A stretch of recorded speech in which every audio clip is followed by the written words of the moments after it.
Buenos días con todos. Reciban un atento saludo de parte del directorio de la Cámara de Comercio Ecuatoriano-Chilena, entidad enfocada en promover acciones comerciales y de encadenamiento productivo entre ambas naciones.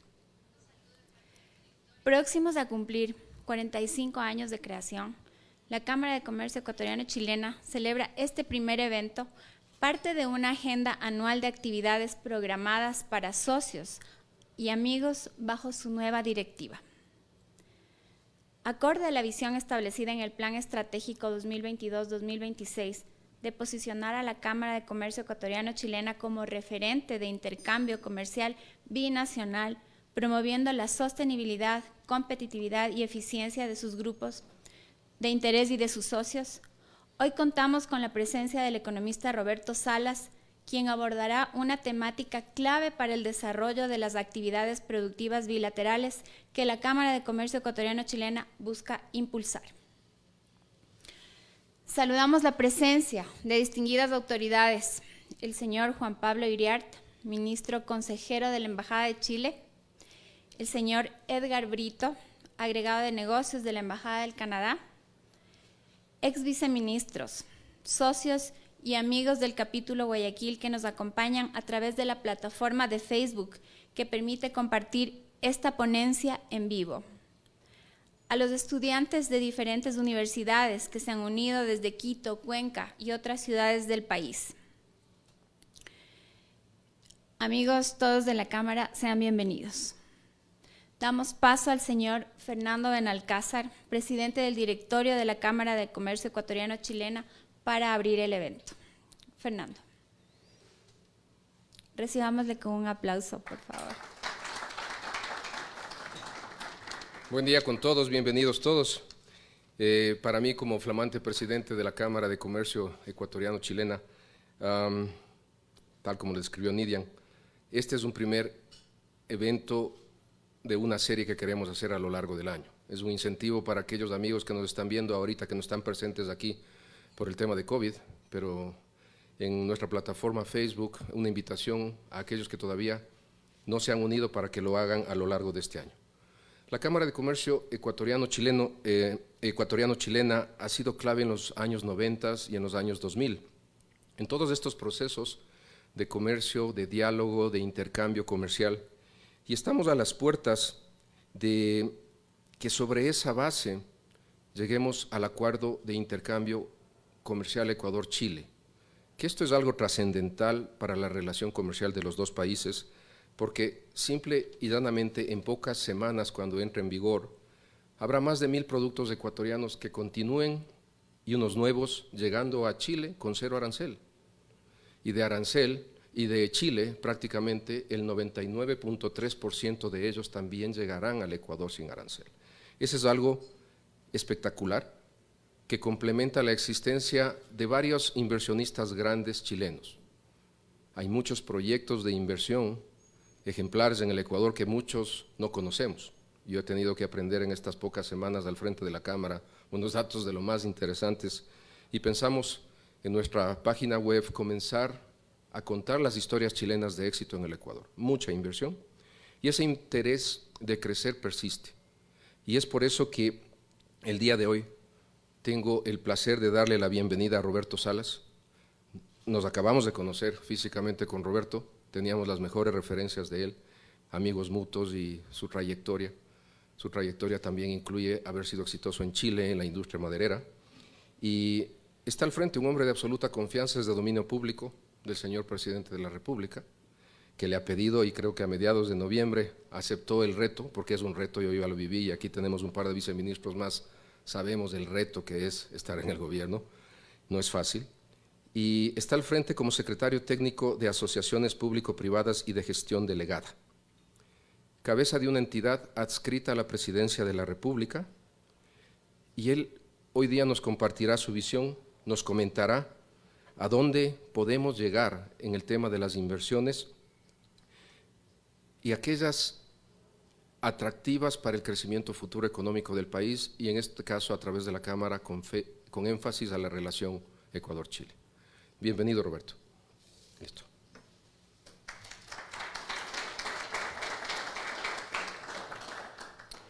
Gracias, Fernando. A continuación, daremos lectura a una breve reseña de la trayectoria de nuestro ponente.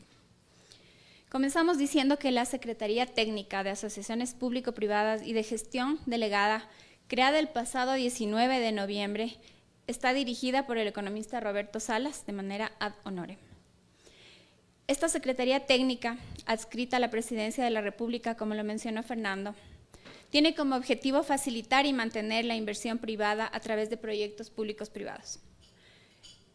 El economista Salas, ecuatoriano, titulado por la Universidad Católica Santiago de Guayaquil como economista, con más de 20 años de experiencia como director de empresas multinacionales en Costa Rica, Brasil, Chile y Ecuador, realiza sus estudios gerenciales en Kellogg Business School de la Northwestern University y en Wharton Business School de la Universidad de Pensilvania.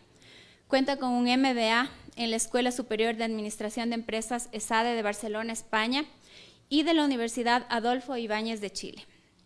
El economista Salas es un estratega, además en prácticas de sostenibilidad, que ha dedicado su carrera profesional al desarrollo de proyectos empresariales en el marco de la transparencia, innovación y manejo de impactos sociales y ambientales. Habilidades que lo han hecho acreedor de múltiples reconocimientos nacionales e internacionales. Actualmente, como secretario técnico de la Asociación Público-Privada de Gestión Delegada, el economista Salas tiene la gran responsabilidad de promover, atraer, facilitar, impulsar y concretar la inversión nacional y extranjera en proyectos públicos. Recibamos con un aplauso, por favor, al economista Salas.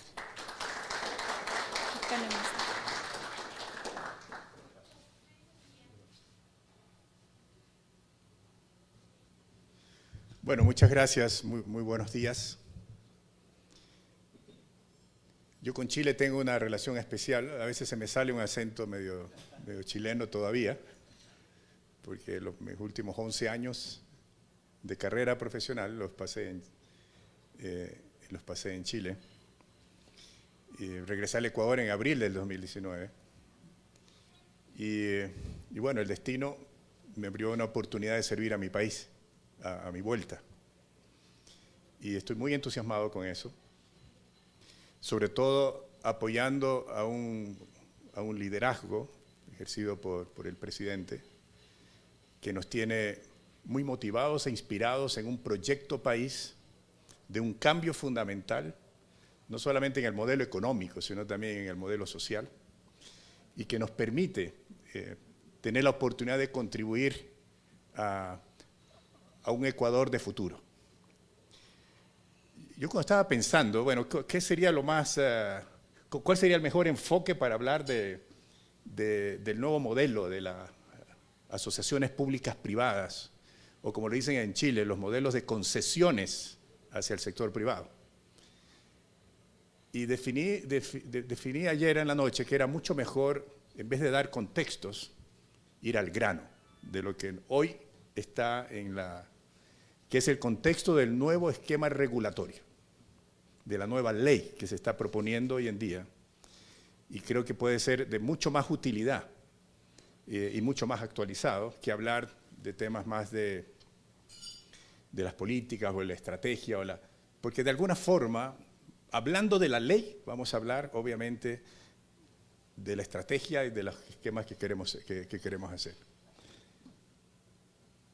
El objetivo fundamental de esta nueva era regulatoria, que es solamente un marcaje de cancha, porque con las regulaciones que son importantes, obviamente se necesita de todo un aparato después para hacer una ley, convertir la letra, convertirla en acciones, y las acciones en concreciones. Cuando leía un poco los roles, el rol que más me entusiasma, y que creo que nos entusiasma a todos el gobierno, especialmente al presidente, no es la promoción, la atracción, etcétera, obviamente son súper importantes, pero al final del día lo que más nos motiva es la concreción de inversiones en el mundo del sector público a través de atraer el sector privado a que sea coprotagonista de este tipo de proyectos. y coprotagonista para generar empleo. Al final del día la inversión no es un fin per sí mismo, es un medio, y ese medio es fundamentalmente, número uno, es para generación de empleo para los ecuatorianos. Y a través de esto generar un cambio positivo en el acceso a mejores niveles de servicio que puede tener el ciudadano, y servicios que mejoran obviamente su calidad de vida.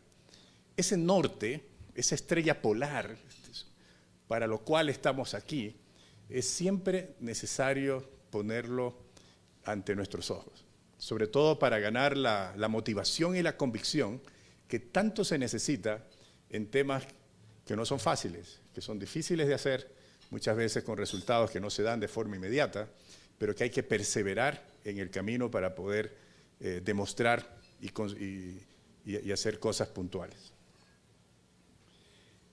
Un poquito de contexto. El Ecuador ha empezado por lo menos desde el mes de abril, sobre todo en mayo que comenzó el nuevo gobierno, a establecer una serie de medidas que permiten no solamente hacer un inventario inicial de cómo se recibió el país, sino de establecer medidas para transformar el país. Y usando la experiencia propia, la experiencia del Ecuador, en sus aciertos y en sus errores, pero también buscando las referencias internacionales de aquellos países que han logrado, por ejemplo, en la atracción y la concreción de inversiones, mejores niveles de éxito, sobre todo en el mundo de la inversión pública. En este sentido, se ha establecido que el mecanismo de la inversión con participación privada y participación puesta en un contexto de delegaciones al sector privado y las asociaciones públicas privadas, que son parte de estas delegaciones, un formato de contrato que forma parte de este mundo de las delegaciones, tiene que ser priorizado y tiene que ser uno de los protagonistas importantes para que el país pueda lograr sus niveles de crecimiento esperados y sobre todo el nivel de mejora de infraestructura y de servicios. Aún en una transición de un saneamiento de las cuentas fiscales, por la promesa de que al 2025 el Ecuador debe estar en un equilibrio fiscal entre sus ingresos y gastos para poder generar confianza, seguir reduciendo el riesgo país, seguir reduciendo el costo de capital de invertir en el Ecuador y de esta forma ir generando un proceso de bola de nieve, de acumulación de confianza y que los grandes objetivos de lograr 30.000 millones de dólares en proyectos de inversión pública con participación del sector privado sea una realidad en la concreción de contratos y a través de esos contratos en obras.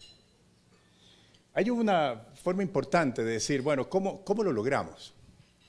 En la primera etapa de mi participación en el gobierno junto al presidente Lasso, se estableció un esquema de hacer un profundo diagnóstico, no solamente del esquema regulatorio vigente de la ley que se hizo en el 2015, de los 3 reglamentos que hubieron entre el 2015 y el 2020, para impulsar un poco el tema de las asociaciones públicas privadas.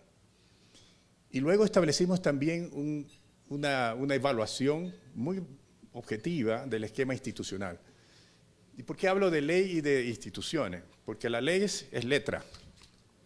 Las instituciones y los que tiene dentro de las instituciones, fundamentalmente las capacidades, y muchos de esos las capacidades de liderazgo, técnicas, humanas, es lo que hace que esta letra se convierta en acciones, que al final del día es lo que mueve los países, lo que mueven los proyectos.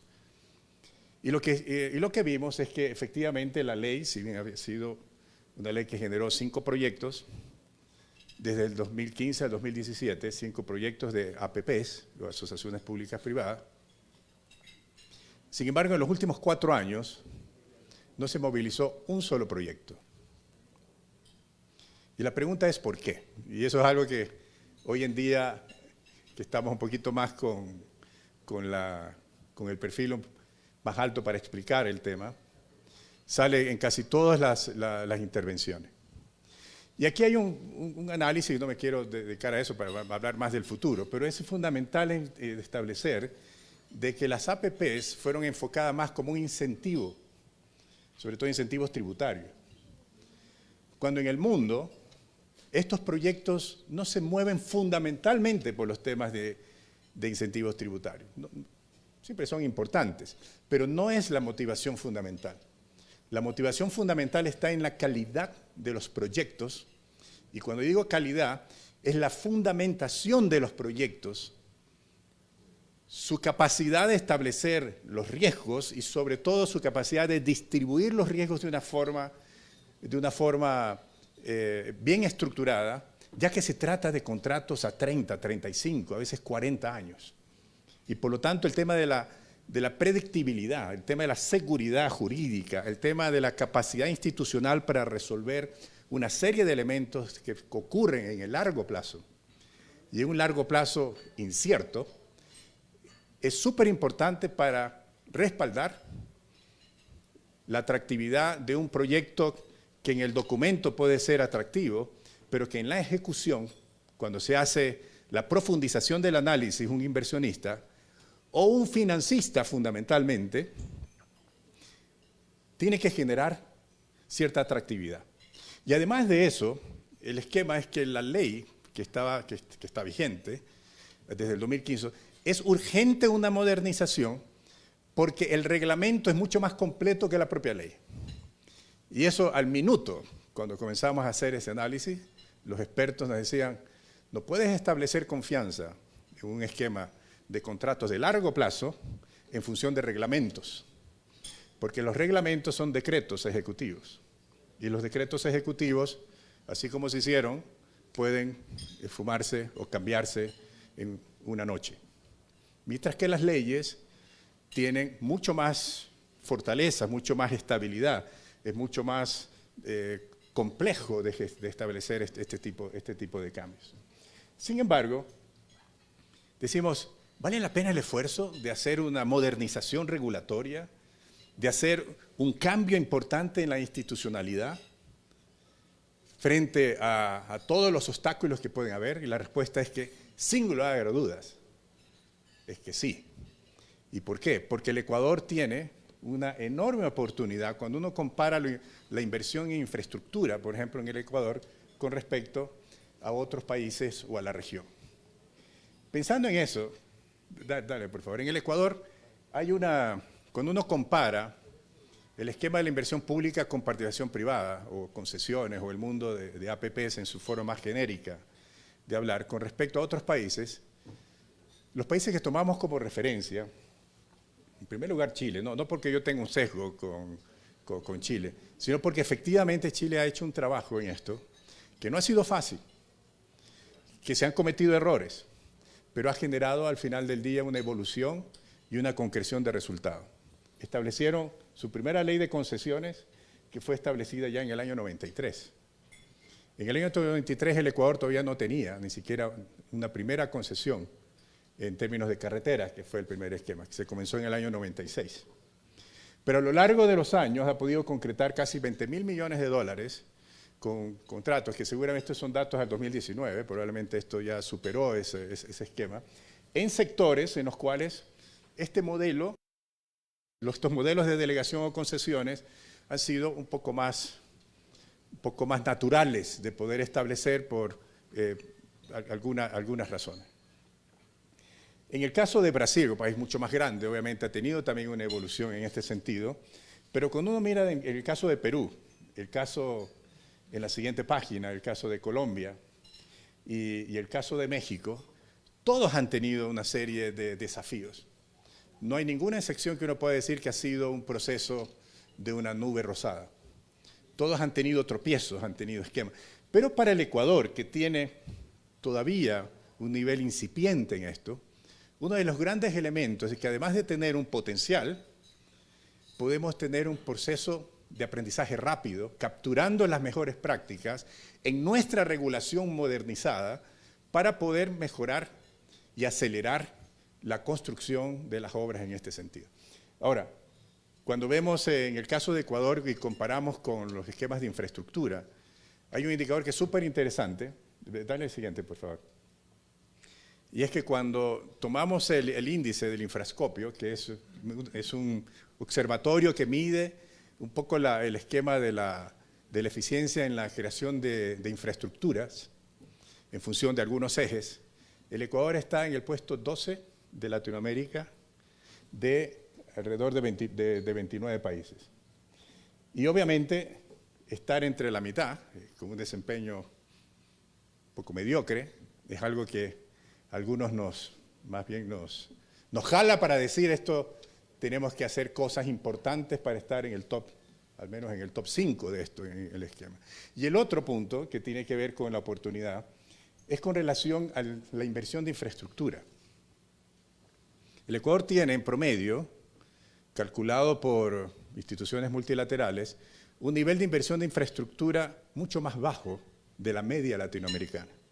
Estamos hablando de alrededor de $1.600 por habitante año, cuando la media latinoamericana está en $2.180. Para ponerlo en el contexto, eso significa que para lograr la media latinoamericana, el Ecuador debería aumentar su inversión en infraestructura en casi $10.000 millones por año. Oportunidades hay proyectos, necesidades sin duda. Proyectos, bueno, hay que hacerlos. Y capacidad de ejecución, bueno, hay que construirla. Hay que desarrollarlas, esas capacidades. Pensando en esto, y uno decía, bueno, estos esquemas, ¿dónde están las mayores oportunidades? El mejor desempeño que ha tenido el país en términos de infraestructura es, sin lugar a duda, en el caso de la infraestructura portuaria, que es donde se han canalizado más estos esfuerzos históricamente. Sin embargo, cuando vemos la red ferroviaria, casi cero. Cuando vemos los esquemas de caminos, carreteras, tenemos potencial enorme todavía. Si bien hubo una mejora en ciertos espacios de las últimas décadas, sin embargo, lo que está por hacerse es enorme todavía. Pensando en esto, es decir, ¿cómo capturamos ahora esta oportunidad? ¿Qué propuestas hacemos? Y la propuesta que hicimos en la última fase de este trabajo como consejero de la presidencia es establecer, aquí como consejero no vamos a hacer mucho, más allá que el diagnóstico. Y ahora, por lo tanto, palabras del presidente, ahora tienes que hacerlo. Formar un equipo, vamos a armar una institución, una unidad como la que tienen los países que se toman esto en serio, para que establezcamos una estrategia. Y la estrategia se fijó en 3 pilares. Modernizar la regulación, que es lo básico y necesario. Crear las instituciones con capacidades y competencias. Y tercero, un proceso de generar resultados en base a una coordinación entre todos los ministerios y los elementos que hagan que esto funcione. Estas 3 fases, que es capacidad de gestión, institucionalización y reformar o modernizar el esquema regulatorio, cuando uno hace una serie de desglose, bueno, ¿qué significa cada uno de estos? Hay un trabajo inmenso por hacer. Y ese trabajo inmenso no es para amedrentarte, sino más bien para motivarte en el sentido de que aquí hay un proyecto con una gran oportunidad en beneficio del empleo, de la calidad de vida de tus conciudadanos y que vale la pena hacer ese esfuerzo. ¿Qué es lo que marca la modernización regulatoria? En el Ecuador, el mundo de la inversión pública, con la participación privada, fundamentalmente se conoce como la inversión pública con gestión delegada al sector privado. Ese es el genérico, lo que en el mundo chileno se llama concesiones, lo que en el mundo poco más de la jerga de APP se llaman asociaciones públicas privadas. En el Ecuador el paraguas es la gestión delegada al sector privado en la participación de los proyectos públicos. Y la constitución del país es muy expresa en decir, aquí hay 2 grandes sectores, y describe los sectores estratégicos y los servicios públicos. Los sectores estratégicos son alrededor de 6 o 7, me voy a referir a 4, que es el sector de hidrocarburos, energía, minería y el caso de telecomunicaciones, exactamente. Y estos sectores normalmente ya tienen leyes especiales con las cuales ellos ejercen decisiones para hacer inversiones con delegaciones al sector privado, a través de ciertas modalidades contractuales. Sin embargo, la Constitución, para que esos contratos puedan hacerse, la Constitución exige una excepcionalidad por ser estratégicos, a través de decretos presidenciales. Pero los instrumentos existen. Con las últimas reformas que se han hecho a la ley de hidrocarburos, de energía, eso se ha ampliado y se ha facilitado mucho más. Eso es una de las contribuciones del gobierno.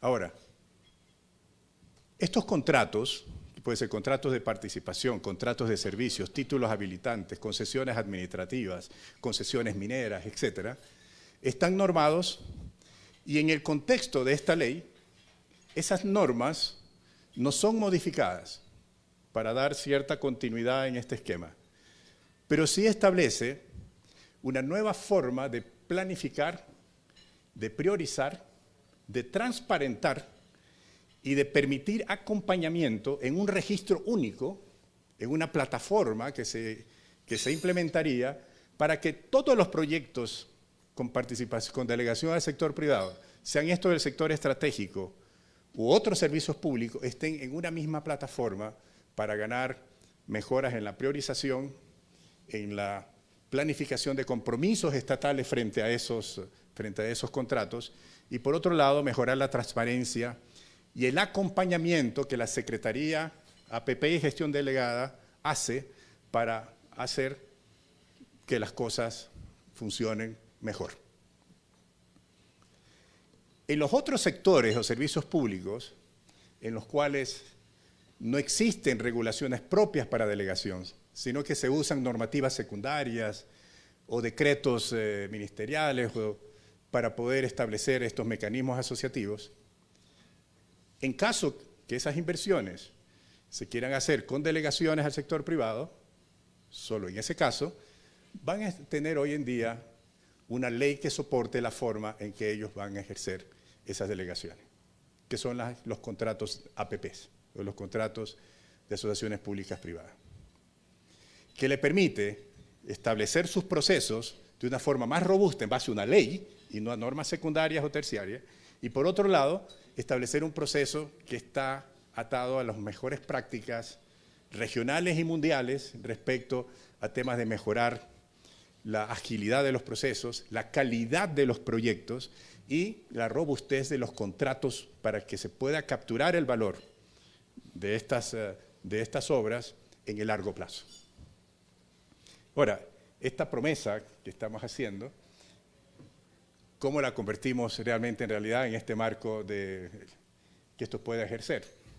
Bueno, lo primero que hicimos en el mes de noviembre y diciembre es establecer unas mesas técnicas para recibir retroalimentación de más de 100 instituciones para poder establecer un feedback, un conocimiento de las expectativas de cómo el Ecuador debería fargar. Y ahí entraron estudios jurídicos, estudios técnicos, constructores, inversionistas, cámaras, gremios y una serie de elementos que también incorporamos a la banca internacional y a la banca multilateral.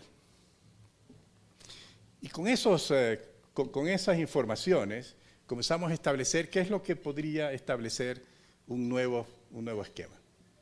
Y lo primero que vimos era que era necesario aclarar de que la delegación al sector privado, en los proyectos públicos que así se decidan hacer, no se confundan con esquemas de privatización.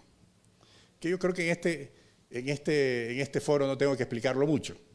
Pero hay una enorme diferencia. Las APPs ya desde finales de los 80 fueron creados justamente para que ciertos proyectos que con los formatos de contratación normales del sector público no se podrían hacer porque no hay plata o no hay suficientes elementos o capacidades, pero que tampoco se quiere privatizarlo al 100% por alguna razón que lo amerite, ya sea ideológica, política o de conveniencia del Estado, se creó este camino distinto en el cual se viabilizan proyectos sin enajenación de los activos. Un activo que ya existente, que entra a un proyecto de esto, siempre permanece en el Estado. Y un activo nuevo que se crea a través de este tipo de contratos, al final del contrato, siempre se transfiere al Estado, incluso con una preparación de 3 a 4 años antes, para que esa transferencia se dé en las mejores condiciones del activo. Habiendo hecho esa aclaración, entonces decimos, bueno, vamos más a fondo. ¿Cuáles son los principios que deben establecer un marco sobre el cual establecer esta modernización regulatoria? Y establecimos de la retroalimentación recibida una serie de elementos que nos parecía lo más importante. Queremos un proceso más transparente. Queremos procesos en los cuales los derechos de propiedad, tanto del inversionista como de otros participantes, pueda estar garantizado.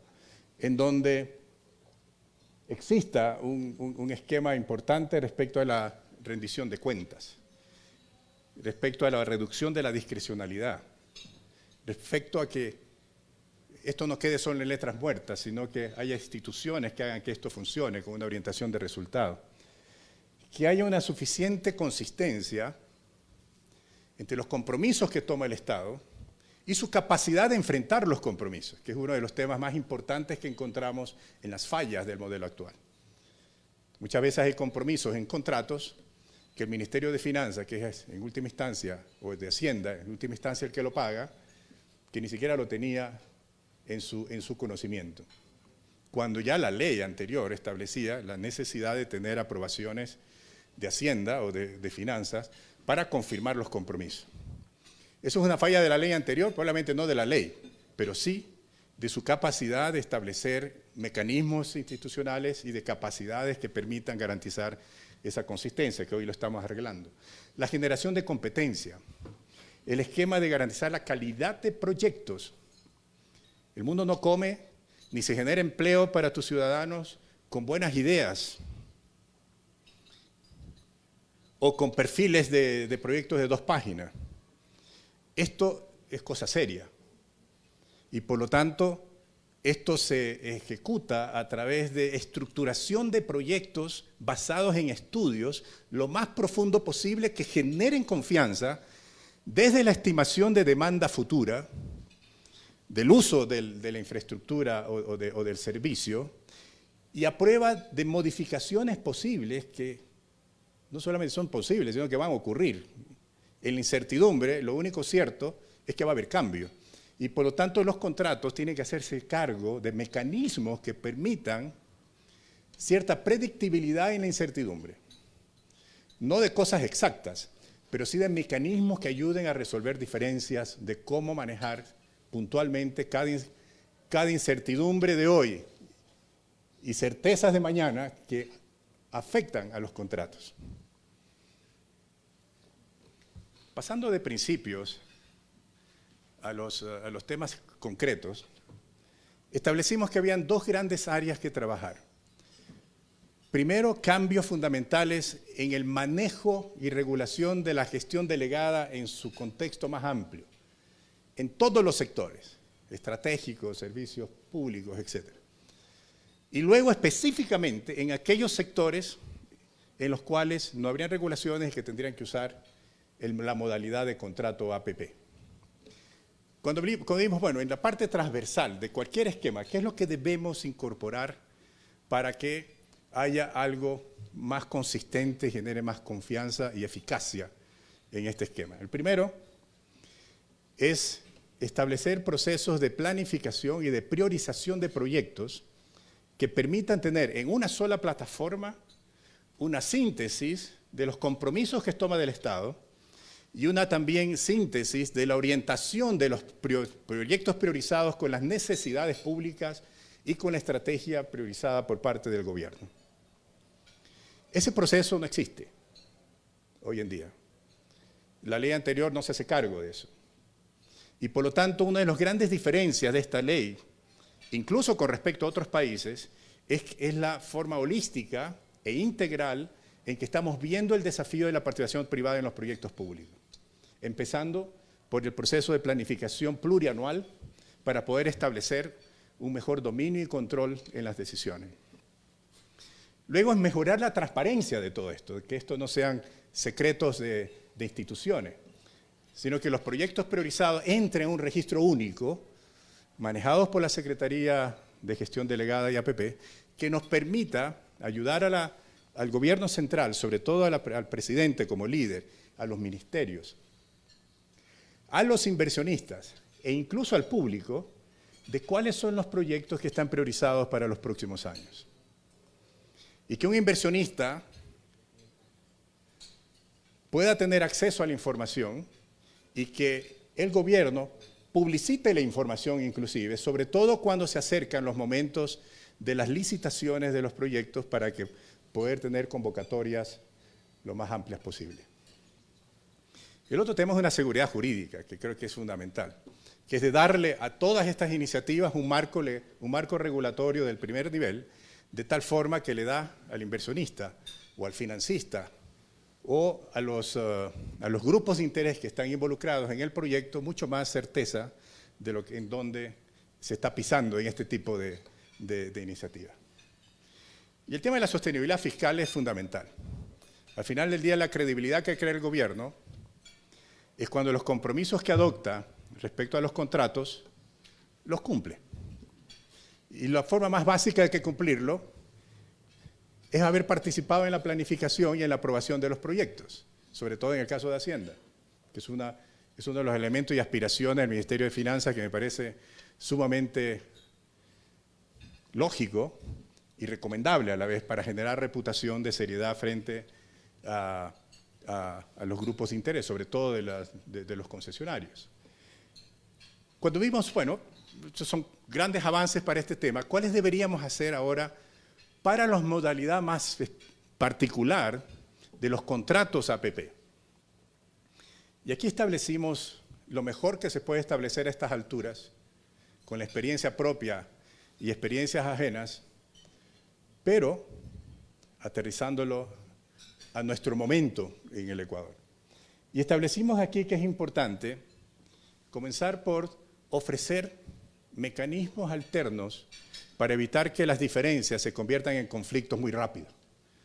Y establecimos algunos mecanismos alternativos de conciliación de diferencias, desde esquemas de mediación, mesas combinadas para resolución de conflictos en una segunda instancia, y obviamente los mecanismos de arbitraje. Pero antes de entrar en esos esquemas caros, que pueden ser largos también, establecer al menos dos elementos que permitan establecer soluciones anticipadas.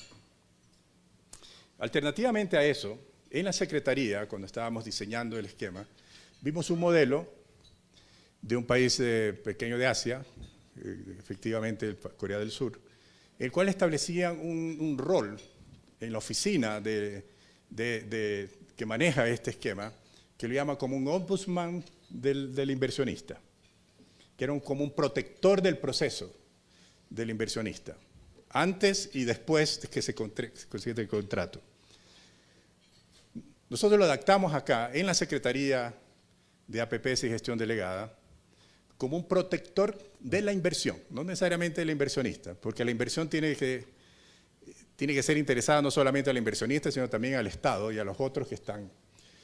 Y establecimos una subsecretaría en este esquema, cuyo rol es anticipar riesgos y ser el primer facilitador de solución de controversias, antes incluso de la mediación y antes incluso de las mesas de disputas y de conciliación. Entonces tenemos tres niveles de alternativas en este caso. El otro tema, y eso se lo escuché a Eduardo Engel, que es uno de los gurús de las APPs latinoamericanos, que es chileno. Tuve oportunidad de conocerlo en una reunión que organizó el gobierno para temas de anticorrupción. Y él estableció un esquema que nos pareció lógico y que afortunadamente nosotros ya lo habíamos determinado, pero esa confirmación de una persona con tanta experiencia, obviamente que nos llamó mucho la atención positivamente. que es el tema de cómo evitar renovaciones, ampliaciones y reestructuraciones de contratos de forma excesiva. Y tomamos el caso chileno para poder establecer ciertas limitaciones a este tipo de esquemas que pueden tener justificaciones de cualquier nivel, pero que desde el punto de vista de generar confianza en los contratos, juega muy en contra. Tomamos la referencia de la ley chilena en este esquema para poder establecer, y la ley colombiana, para poder establecer topes en este sentido, y sobre ese tope tienen que volverse a hacer licitaciones. Obviamente hay gente que no le gusta, pero nosotros tenemos que proteger la calidad contractual en beneficio de las obras, no necesariamente de un solo stakeholder. Y hemos adoptado ese esquema y dentro de la ley está propuesto de tener un proceso de regulación para limitar las modificaciones y ampliaciones de contratos que se prestan muchas veces para un proyecto que comienza en 100 millones y termina en 500, sin ninguna transparencia. El otro esquema es migrar hacia esquemas más estándares, no solamente en los procesos, sino también en los contratos. Y eso es algo que la ley establece de forma bastante detallada. Y no la deja el reglamento, sino desde la ley, de los mínimos requerimientos que debe tener un contrato APP en el Ecuador. Cosa que la misma ley sea una referencia a la primera pregunta que existe de un inversionista y también de un financista respecto a cuál es el contrato APP del país. O sea, la primera pregunta que se hacen, si eso está incluso dentro de la ley, genera mucho más credibilidad y mucho más confianza. Hay otros esquemas que es ganar eficiencia, aunque la eficiencia en tiempo no es un buen amigo para buenos proyectos. Sin embargo, veíamos de que eso es un elemento que hacía que muchos inversionistas, por la presión de tiempo o la impaciencia, eligen otros mecanismos alternativos en vez de estos que son más robustos para poder hacer las cosas respondiendo a la impaciencia o respondiendo a la... El primer factor que afecta a la calidad de los contratos es la superficialidad del diseño de los proyectos o simplemente el querer hacer las cosas rápido por el beneficio político o por cualquier otro. Eso también a nosotros nos conviene ser una secretaría técnica que nos permite priorizar lo técnico antes de lo otro, aunque obviamente tampoco hay que cerrarse demasiado. Pero sí debemos tener una propensión a que la reducción de pasos pueda ser sustentada sin afectar la calidad de estructuración de proyectos. Y hemos logrado tener una reducción de 20 pasos del reglamento de hoy a 15 pasos que tendría la regulación posterior. Podemos ir adelante. Además se establece de que estos proyectos que son altamente sensibles a tentaciones y a una serie de elementos, de cómo blindar los procesos, no solamente en la construcción de los proyectos o de las obras, sino en la supervisión y el mantenimiento de la operación, hasta en la transferencia al Estado, de poder establecer ciertos elementos. Aquí nos basamos en una fórmula que es muy conocida, que la generó ya por los inicios de los 90, el profesor Robert Klitgar, el cual establece de que los 3 elementos más importantes que afectan en los temas de irregularidades es fundamentalmente la alta discrecionalidad, la alta concentración y la baja rendición de cuentas. Sugeridos por el profesor Engel, le sumamos un cuarto, que es las excesivas modificaciones contractuales que permiten que los proyectos no tengan límites. Tomando estos 4 elementos como guía, establecimos artículo por artículo una serie de esquemas que evitan la concentración en 2 aspectos, de la información, por lo que acabo de mencionar, a través de estos registros, la promoción oportuna de proyectos para que puedan haber suficientes competidores, etc. Y ciertos elementos que permitan que los proyectos las licitaciones no estén concentradas en pocos participantes. Y eso se da muchas veces con excusas que hacen sentido, como por ejemplo, es que aquí queremos solamente los más grandes y mejores, cosa que suena bien. Pero muchas veces los más grandes y mejores, si tú haces restricciones muy altas, generas una concentración y tienes licitaciones solitarias, donde se presenta uno o dos. Entonces, para poder establecer ese equilibrio de tener los más grandes y mejores, pero también tener competidores que presionen un poco las propuestas, obviamente tienes que tener ciertos equilibrios en este esquema para evitar licitaciones dirigidas o licitaciones que yo les llamo con muy poca concurrencia o solitarias. El otro tema es reducir la discrecionalidad, sobre todo en las decisiones de las instituciones públicas. Y para este esquema la estandarización es muy importante, o la predefinición de criterios, incluso con valoraciones, que estarían dentro de la reglamentación, sería un tema importante de considerar. Y también lo estamos poniendo en algunas instancias de ciertos artículos que está establecido en la ley. Adelante, Andrea. Cuando hablamos de rendición de cuentas, para rendir cuentas es importante de que no solamente la discrecionalidad converse con esto, sino que también de que alguien supervise el esquema. ¿Quién supervisa la Secretaría? La supervisa la Presidencia en primera instancia, pero también el Comité Interinstitucional de APPs y Gestión Delegada, que hay que reportarle resultados. Los ministerios tienen que responder en estos proyectos frente al Comité Interinstitucional, donde hay 4 ministros, 5, 2 secretarios de Estado con rango de ministro y 3 ministros, de tal forma de que las decisiones siempre estén sustentadas y, por otro lado, que estén respaldadas por colegios, digamos, por una colectividad de tomadores de decisiones que pueden generar ciertos contrapesos. Aumentar la transparencia, no solamente en el registro, sino también en el acceso a la información en los procesos competitivos, sobre todo en las licitaciones.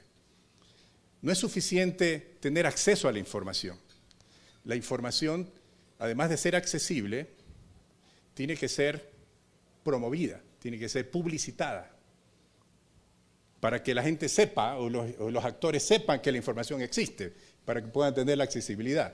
Y un tercer elemento es que tiene que ser accionada. Accionada en el sentido que sirva para tomar decisiones entre los actores que están establecidos. Siguiente. Aquí estamos pasando entonces de un flujo que lo hicimos con mucho detalle, con participación de expertos en esto, que en el Ecuador los hay. Y yo tengo el orgullo de decir de que en una secretaría que tiene poco más de 2 meses, hoy creo que somos unas 7, 8 personas, pocos pero muy potentes, exceptuándome yo, por supuesto. Hemos podido establecer aquí expertos en mediación de conflictos, con amplia experiencia en las cámaras de comercio, en las cámaras de... hemos traído gente muy capacitada en términos de project finance, que ya han venido trabajando y que aquí se les brinda una gran oportunidad porque ese trabajo y experiencia aterrice en un terreno fértil para tener resultados que probablemente antes no se han podido obtener. Y establecer un equipo importante en las partes regulatorias de personas que han trabajado en las regulaciones anteriores y que pueden aprovechar esa experiencia para poder establecer un esquema. Y algo muy importante en esto es la comparación que hemos podido hacer con otros procesos, con el proceso chileno, el argentino, el peruano, y otros procesos que han tenido éxito, incluso de los más nuevos, como Panamá, República Dominicana, para poder establecer, adaptados a nuestra institucionalidad ecuatoriana, cómo podemos acelerar esto y qué proyectos que a veces me viene a decir, Roberto, llevo 5 años en este proyecto y todavía no sale. No tengo ni siquiera la declaración de interés público.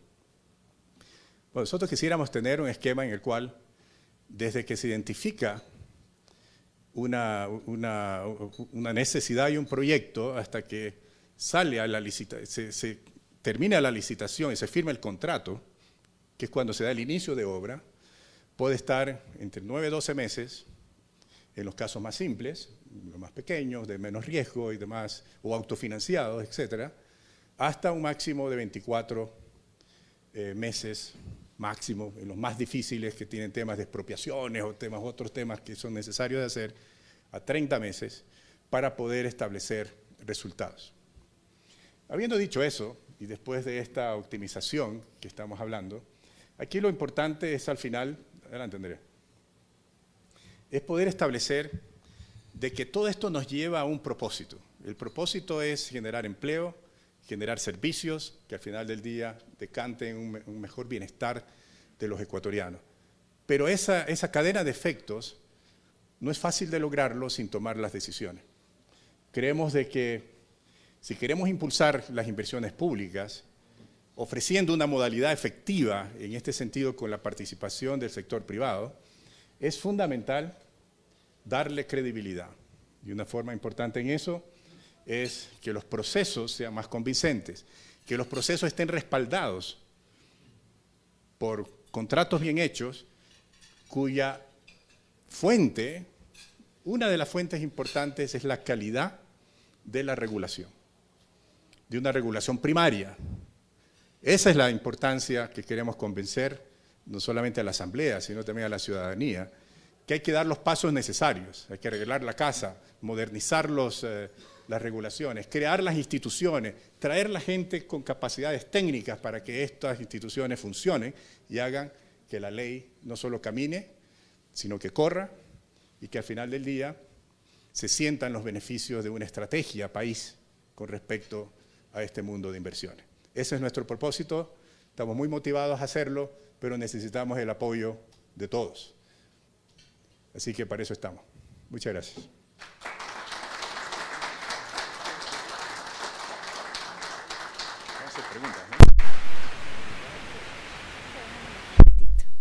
Muchísimas gracias, economista. Es un gran reto, ¿no?, lo que tiene la Secretaría que usted está dirigiendo. Vamos a abrir ahora un espacio para preguntas de los asistentes.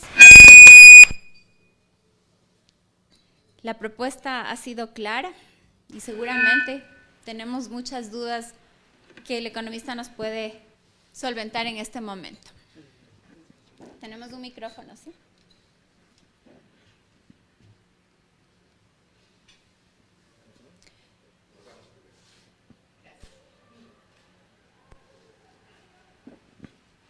Muchas gracias, muy buenos días con todos. Fernando, muchísimas gracias por la invitación.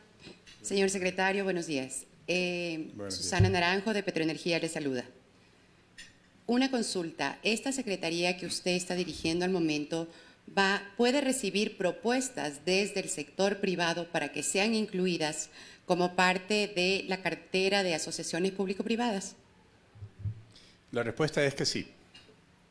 Según la regulación actual, la propuesta debería canalizarse a través de los ministerios. Y los ministerios, después de su primer análisis, pasarlo a la Secretaría para que pase un proceso de screening, por decirlo de alguna forma, de la iniciativa privada. Y en ese sentido es algo que no ha funcionado tan bien, digamos, ¿no? Porque mucha gente dice, bueno, ¿a quién le presento esto? Y ese ha sido uno de los primeros temas del rol de la Secretaría, es de servir como un interlocutor primario para toda la gestión delegada con respecto a poder mejorar la experiencia y de aclarar los caminos para una propuesta no solicitada, pero propuesta al fin de una iniciativa privada.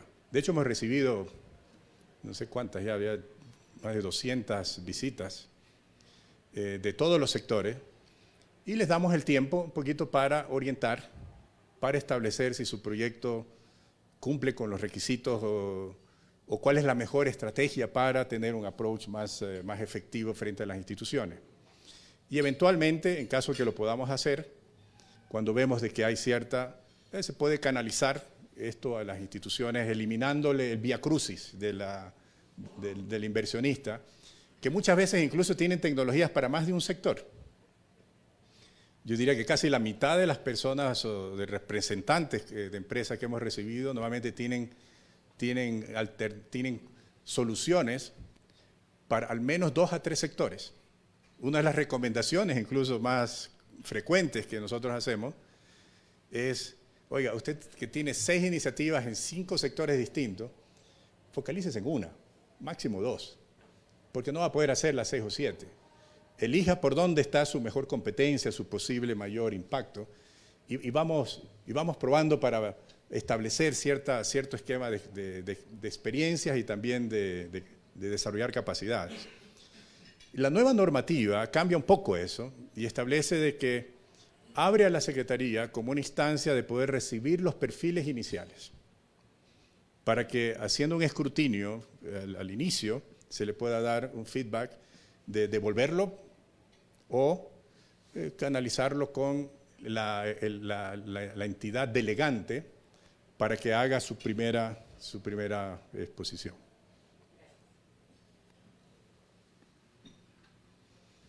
Señor economista, primero lo quiero felicitar por tan clara exposición. Soy Roberto Cid, presidente de un grupo de empresas aquí en Ecuador, y una de las áreas fuertes nuestras es la parte farmacéutica. Le quería consultar dónde podemos ir a averiguar si hay algún tipo de proyectos en ese sector. Por ejemplo, estamos pasando la pandemia. Vacunas es un sector que nos interesaría mucho. Y somos un laboratorio grande, 20 y tantos años aquí en Ecuador. ¿Dónde podríamos acercarnos? Porque hay un banco de proyectos donde nosotros podamos decir, esto nos interesa, este otro no, y ahí sí concuerdo con la expositora anterior, podríamos nosotros también aportar con algunas ideas. La respuesta es que sí, y eso se emitió el 18 de noviembre del año pasado, en medio de un evento importante, que fue un hito trascendental del año 2021, que era un gran summit, o una cumbre para inversionistas, que fue un éxito muy importante para todos, recibimos una retroalimentación muy positiva, muy arriba de las expectativas incluso que teníamos, y que uno de los elementos era no traer a inversionistas solamente a contarles una historia que probablemente ya la conocen, sino dar la impresión de que aquí lo estamos tomando en serio. Y el primer esquema para demostrar seriedad en ese tipo de eventos es tener un portafolio de proyectos previamente analizado con todas las instituciones del Estado. Y se eligieron 50 proyectos por $30.833 millones de inversiones entre CAPEX y OPEX para poder establecer un punto de partida. Y no hacer un seminario, sino hacer realmente algo para atraer. Y aquí está donde están tus oportunidades. Esa parte generó probablemente el 50% de la percepción del resultado, que no fue solamente un esquema bien organizado, con buenos eventos, buenas charlas, sino también con objetividad de lo que realmente busca en primer lugar un inversionista, que es cuáles son las oportunidades puntuales, que incluso ya el Estado las tiene previstas, y sobre las cuales uno puede construir alternativas, opciones o incluso iniciativas no previstas. Eso está abierto en el Estado. Entonces, esa respuesta es que sí, está abierto. Puedes entrar a Ecuador Open for Business, hay un website, ahí dice portafolio de proyectos, el portafolio de proyectos está actualizado. Hoy tenemos 46 proyectos porque quitamos aquellos que no son delegaciones o concesiones.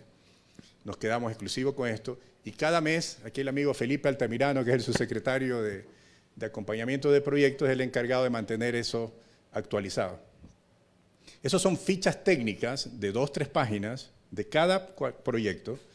Y hay un interlocutor posible si que alguien dice, oiga, yo de esto necesito o me interesan estos 3 o 4.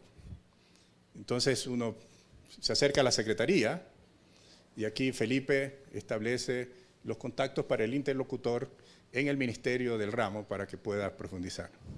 Bueno, puede ser que una iniciativa como la que usted menciona no esté ahí. El Ministerio de Salud hoy en día está priorizando, y hay ahí los 2 proyectos suman más de $1.000 millones en salud, que es fundamentalmente la rehabilitación de hospitales y centros de salud hasta nivel 3, que es el proyecto más importante. Y hay un segundo proyecto, pero no hay un proyecto, al menos delegable, al menos por hoy, que esté establecido en el abastecimiento de medicinas, por ejemplo, que es algo que lo hacen con la contratación pública tradicional. ¿Eso significa que no puede haber una alternativa? Sí, puede haber una alternativa, pero hay que proponerla. Y la forma de proponerla es en el mismo proceso que le explicaba a la señora. Buenos días, excelente presentación. También vi que Colombia está de primero en inversión en estas APPs o tercerización. Digamos que Colombia también está quinto en el ranking de corrupción. Hay un estudio que dice que más del 70% de las obras en Colombia son corrupción. Vimos que en la presentación hay algunas estrategias para evitar eso en la transparencia y demás. Digamos que ahí queda claro, y también mi pregunta va a lo que han mencionado los anteriores expositores. Es que yo represento a Casalinda, que es el sector textil. El sector textil hace muchos años, incluso antes de la pandemia, ha estado muy golpeado. Vimos que cuando pasó la pandemia, incluso el gobierno exportó muchas cosas que el mercado nacional podría cubrir. Entonces, ¿cuál sería, digamos, que el proyecto puntualmente para el sector textil? Casalinda lleva más de 80 años en el mercado, es decir, es una empresa tradicional del Ecuador, ya va a cumplir 100 años y nos vimos limitados en ello, en que buscamos al gobierno en su momento para poder incrementar estos negocios, porque la semaforización, los cierres hizo que nuestra empresa no pudiera salir a vender lo que nosotros somos expertos, pero en este sector textil podríamos haber abarcado muchas cosas que el gobierno necesitaba, sábanas para los hospitales, mascarillas y demás, y nos vimos bloqueados en ello. Y cuando investigamos, vimos que incluso el mismo gobierno, incluso razones sociales, como usted bien lo dice ahorita, que hay empresas o personas que quieren abarcar todo y es mejor dedicarse a algo. Vimos incluso personas que ganaban licitaciones y no era su giro de negocio, y empresas nacionales que llevan más de 80 años en ese giro de negocio, digamos que no tuvieron esa misma igualdad de participar. En el sector textil, ¿qué oportunidades habrían digamos que en esta estrategia que felicito y que aplaudo, porque lleva a eso, a la transparencia, a la equidad, y que empresas que han dedicado su vida entera a ofrecer los servicios a los ecuatorianos podamos también de manera transparente participar en el sector textil? Sí. Muy buena la inquietud, porque me va a permitir explicar la diferencia entre una contratación pública tradicional y una contratación pública para concesiones o delegaciones, que son dos mundos distintos y se desenvuelven en normativas distintas. Infelizmente, a no ser si la creatividad nos permite ver alguna forma de incorporar los productos textiles con relación al sector público en el segundo mundo, hoy en día está más catalogado ese esquema a compras bajo contratación pública tradicional, que tienen sus mecanismos y sus propias normativas para hacerlo, que son las subastas inversas, o para ciertos productos o servicios son licitaciones. Pero en esa primera área de forma de establecer compras públicas, tiene que haber dos elementos. El primero es un producto cierto, con especificaciones lo más precisas. Y segundo, es que tiene que haber un presupuesto del Estado y el dinero esperando para girar el pago. Normalmente las compras, en este sentido, de productos que son de consumo de las instituciones, van por este mundo porque es la forma más simple, rápida y expedita de poder hacerlo. ¿Cuándo se aplica el segundo mundo, que es las delegaciones, concesiones, APPs? Es cuando no hay un producto cierto, porque un proyecto de obra, de infraestructura o un servicio que vas a concesionar por 30 años o 40 años, al inicio no tienes el producto claramente. Solamente lo tienes ni siquiera cuando el proyecto esté estructurado, aunque esté muy bien estructurado. Solamente lo tienes cuando se logra lo que se llama un cierre financiero. Es decir, cuando es financiado a largo plazo por alguna institución. Entonces, este mundo, de por sí, es el mundo de proyectos donde es incompleta toda la información para poder establecer la solución final. Porque solamente se da después que terminas de estructurar y logras que alguien te diga, oye, tus 500 millones, tú vas a poner 100, yo te voy a poner 400, y me gusta el contrato, me gusta el producto como quedó al final, con todos los elementos que existen, y yo pongo los 400. El segundo elemento, que es el tener el presupuesto del Estado, Justamente por eso se toma este otro elemento, porque no hay plata para eso. Lo que pueden haber son compromisos futuros en los flujos que son proyectados, en los cuales si el proyecto no se logra autofinanciar, el Estado tiene que participar de alguna forma. O con, en el caso de carreteras, con peaje sombra, en otros casos de infraestructura hospitalaria, por ejemplo, con pagos por disponibilidad o ese tipo de cosas, para hacer viable el proyecto. Pero eso no es un hecho cierto, ni está dentro del presupuesto del Estado para girar el cheque mañana, sino que son compromisos que se toman en el largo plazo, que como decía, tiene que conocerlo el Ministerio de Finanzas para poder estar al tanto de esos compromisos y poder solventarlos en caso de que esos riesgos o necesidades se den. Entonces son dos mundos distintos. Lo que habría que establecer en ese punto es cómo el sector textil puede mejorar su competitividad, no solamente para sino también a los mercados privados a través de aprovechar los elementos que ofrece el país en ese sentido. Esta ley, yo no me hago cargo de eso porque no soy vocero de eso, pero obviamente lo conozco, establece un esquema nuevo de zonas francas, con incentivos muy importantes, para poder establecer esquemas de eficiencia, en el caso de industrias que se incorporen en el Ecuador, para exportar de forma más competitiva. Y eso es un gran avance que se está haciendo con esta ley para poder establecer, mejorando la competitividad en este sentido de las empresas. Eso es lo que te podría decir respecto al sector que mencionas. Gracias. Sí, Tengo una pregunta, la última, si es posible. La última por Ya. temas de agenda. Listo. Tengo una duda. En la presentación, primero, queda absolutamente clara la respuesta de por qué una nueva ley. Felicitaciones por eso, creo que el mensaje quedó muy, muy claro. En los plazos que usted hace referencia, a grosso modo, menos de un año, menos de 2 y hasta casi 3 años de aprobación, en esos 15 pasos simplificados, menciona que el ministerio experto, rector, hablemos del caso que yo estoy trabajando, que es energía y minas, deberá precalificar esos proyectos. En esos plazos que usted plantea, la pregunta puntual es, ¿se considera el tiempo que le toma a ese ministerio rector? Porque significaría que va a haber una optimización impresionante en cuanto a la entrega de esos plazos. La respuesta es que sí. Ahora, justo esos dos sectores están dentro de los sectores estratégicos, por lo tanto tienen sus propias normas. Estos procesos no les aplican. Ellos continuarán con procesos de los PPS, que es el proceso público de selección, que decantan luego en contratos de participación, servicios, etcétera. El gobierno está priorizando los temas de participación en el mundo de hidrocarburos. Y en el tema de energía, con los PPAs y los títulos habilitantes, que son concesiones, en otras palabras. El caso de la minería es un caso, se pone aquí porque la minería requiere un apoyo de una coordinación interinstitucional, porque hay vasos comunicantes muy fuertes, no solamente entre el Ministerio de Minas, sino también Medio Ambiente, también Finanzas, y otras instituciones que ayudan a resolver conflictos, digamos, ¿no?, que se presentan y que requieren ser manejados.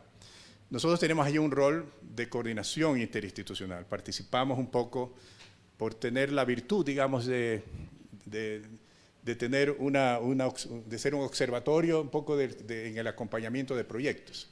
Entonces muchas empresas mineras se acercan a establecer sus necesidades de coordinación entre ministerios fundamentalmente, y nosotros tratamos obviamente de solventar esas inquietudes.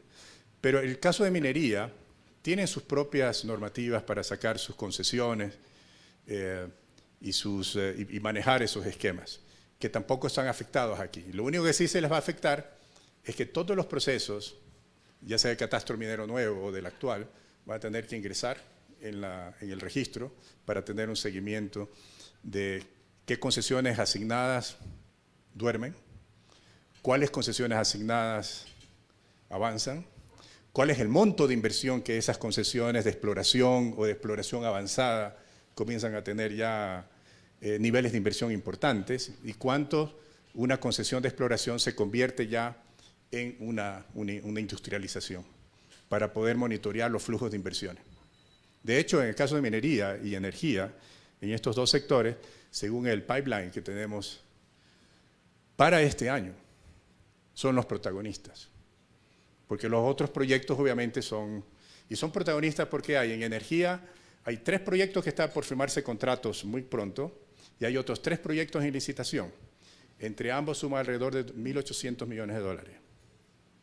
Lo que se espera en el sector minero de este año es que las concesiones dadas son concesiones que están manteniendo, a pesar de los inconvenientes y de los ruidos, pero para este año se esperan gastos de inversión de alrededor de 700 millones de dólares, 780 millones de dólares. Entonces estamos hablando de que de los 30.000 millones donde se incorporan estos proyectos, para este año, el año pasado fueron alrededor de 900, este año va a estar alrededor de 2.500 millones. Y en la medida que se vayan concretando contratos de los temas de hidroeléctricas, sobre todo Sopladora Cardenillo y después de unos años Santiago, el esquema de hidrocarburos, cuando comienza a establecerse los temas de refinerías y de nueva exploración de pozos para aumentar la producción. Y la infraestructura. En infraestructura, hasta ahora no hay nuevos proyectos lanzados, conocidos al menos al público, pero se están estructurando desde el Estado y con alguna participación del sector privado también, alrededor de 5 vías, carreteras, un puente en Guayaquil, el 5º puente de Guayaquil, y la rehabilitación del tren, cuya estructuración de proyectos van a estar terminadas, esperamos, a mediados del próximo año, y lanzando licitación hacia finales del 2023. Tenemos una última intervención. Sí, buenos días. Mi nombre es Marilena Ábalos, yo soy presidente de la compañía INSA. Nosotros te trajimos la mudanza hace 3 años de Chile. Sí. Felicitaciones por tu exposición y estoy segura que eso va a generar el empleo que tanto el presidente Lasso lo proclama y lo va a hacer. Mi pregunta es la siguiente. Se firmó un contrato con Sinovac para la producción y la construcción de una planta farmacéutica para elaboración de vacunas, no solo para el COVID, sino poliomielitis, etc. ¿Eso es parte del APP o es independiente? Oye, muy buena la pregunta, porque me permite explicar que normalmente no todas las iniciativas decantan en un contrato de APP. Porque una de las cosas que uno tiene que establecer es que antes de definir qué tipo de contrato hacer, y eso es algo que me ha tocado aclararlo y explicarlo a las contrapartes inversionistas, antes que me hables de una APP de algo, hay que hablar del modelo de negocio. ¿Cuál es el modelo de negocio que tú quieres aplicar? ¿Cuál es el valor agregado que le vas a dar a un proyecto público? Y en función de eso, después de dominar esa parte, uno establece cuáles son tus opciones para entrar en qué proceso que se pueda capturar mejor la creación de valor económico, social y ambiental que tiene que estar inmerso en eso. Las conversaciones con Sinovac, conversaron de hace algunos meses atrás, que vino las primeras intenciones. En China, en la delegación que estuvimos con la ministra de Salud, yo la apoyo en términos de decisiones de este tipo, como competencia. No teníamos idea cuál era todavía el modelo de negocio, nos permitió entenderlo, cómo ellos esperan hacer la transferencia tecnológica, la transferencia de recursos, la forma en que se establece la propiedad del proyecto, si es una propiedad del Estado o transferible al Estado en algún momento. Y cuando fuimos decantando ese tema, sobre todo el día de ayer, pudimos tener una mayor certeza de que no se trata de una APP o de una delegación, es una inversión directa. Porque de esa forma se captura mejor y más rápido el esquema, porque no hay una concesión, no hay un esquema de delegación, porque el Estado no pone recursos, ni necesitan una autorización para hacerlo. O sea, una autorización de tipo de contractual, digamos, para hacerlo.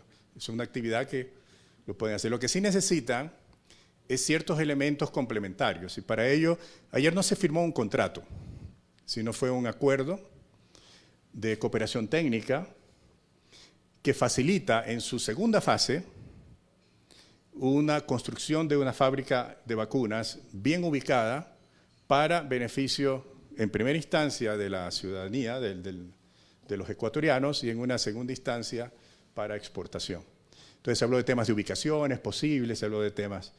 Pero es un esquema que tiene que ir a una hoja de ruta, de ir confirmándose, pero hoy por hoy no es una APP, no calificaría como una APP, es una inversión directa, y por lo tanto todos los riesgos que se establecen son parte de Sinovac, y lo que necesitan del Estado son ciertos acuerdos, ¿no? Como los tiene una empresa forestal, por ejemplo, que necesita bosques para nutrir sus fábricas, ¿no? Y hace contratos de abastecimiento con productores, etc. O en este caso es un acuerdo de abastecimiento desde esta al Estado, a los hospitales, y bajo un contrato obviamente de conveniencia para las partes. A ver, la última, porque ya me están pidiendo que me vaya.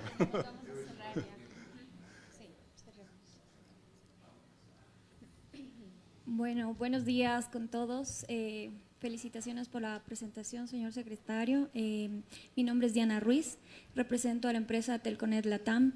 Y bueno, tomando un poco las palabras de Fernando acerca pues de la industria minera y petrolera dentro del país, creo que está dentro del sector estratégico para el desarrollo y incrementar el Producto Interno Bruto pues de nuestro país. Y queremos firmemente apoyar pues obviamente a todas las empresas ecuatorianas, chilenas que están invirtiendo en nuestro país y creyendo en el desarrollo, y también apoyarlos con el tema de tecnología. Mi pregunta directa es, ¿existe alguna motivación desde la Secretaría para impulsar con temas de retornos de inversión en sus proyectos a nivel tecnológico, capacitación? ¿Qué está pensando realizar la Secretaría para apoyarlos en estos proyectos y que estén actualizados en tecnología vanguardista que les permita con inteligencia artificial pues desarrollar más sus productos, o con IoTs incrementar pues la efectividad y eficacia de la llegada de sus productos? Capacidades para la Secretaría y su capacidad de gestión, no sé si por ahí va la pregunta. El tema más importante son las herramientas que nos permitan establecer desde tecnologías compartidas, ojalá en la nube. De hecho, uno de los elementos que está en la ley de telecomunicaciones que permite mantener información de proyectos públicos en la nube, que ha estado prohibido, para poder manejar una plataforma integrada, que obviamente sus servidores, si son plataformas que ya están disponibilizadas por las Naciones Unidas la data no está en el Ecuador, está en Washington o está en alguno de estas nubes o servidores.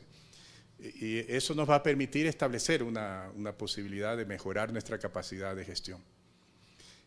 Hay otros elementos que no necesariamente son de nuestra, pero que aplica a los temas de inteligencia artificial o Big Data y ese tipo de esquema, que es cómo en las partes sucesivas del manejo de los temas fiscales, el Ecuador puede establecer una mejor ampliación de contribuyentes, en contribuyentes que ganan suficiente, pero que no pagan impuestos.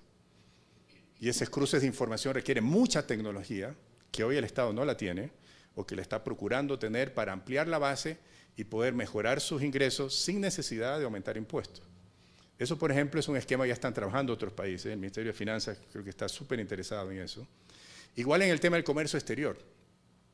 Hoy se está en un desafío de poder establecer nuevas plataformas de información para el control de mercaderías y obviamente de sus flujos de aranceles, etcétera, que permitan darle más efectividad recaudatoria, por decirlo de alguna forma. Bueno, yo tengo que dejarlos, ha sido un placer. Estamos a la orden para servirlos, siempre buscando los mejores proyectos, los mejores aliados del Estado, para poder generar empleo y mejorar la calidad de vida de los compatriotas. Muchas gracias y mucha suerte. Vamos a cerrar el evento con palabras del doctor Roberto Cid. Doctor. Wow, muchísimas gracias, economista Roberto Salas. Realmente nos ha dado una exposición brillante hoy día. Usted es un buen orador, sabe cómo presentar su proyecto. Lo que nos queda claro en esto, a través de su mensaje y de su secretaría, es que las alianzas estratégicas realmente público-privadas es una forma clave para el desarrollo productivo del Ecuador. Entonces, cuente con nosotros. La otra cosa que está clarísima por las estadísticas que usted mostró es que el Ecuador tiene un potencial enorme de crecimiento. Y por eso yo estoy aquí, como soy un chileno que me vine a vivir acá, como representante de la empresa privada, realmente lo felicito por lo que están haciendo y por la creación de la Secretaría.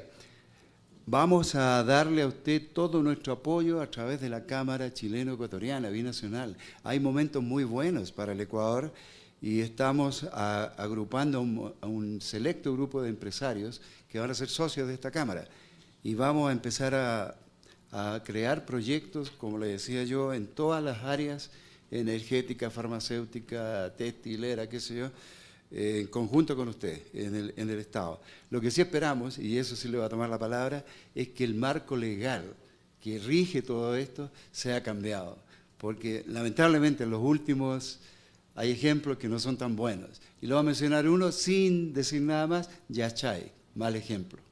Entonces no funcionó y hay que cambiar eso, pero hay que cambiar el marco legal. Cuente con nosotros, señor economista, para usted y para todos los socios de la Cámara, siempre vamos a apoyar estas iniciativas y la Cámara Ecuatoriana Chilena abre puertas y vamos a estar generando áreas y espacios de aprendizaje y obviamente tejiendo redes y abriendo opciones para todos nuestros socios, nuestros amigos y los futuros socios de la Cámara y vamos a trabajar muy de cerca con el gobierno del encuentro del señor Guillermo Lasso y con ustedes. Así que muchísimas gracias y ahora sí los invito a todos los que son amigos y no son socios, que se hagan socios de la Cámara Ecuatoriano-Chilena. Vamos a tener muchas cosas más para ofrecer.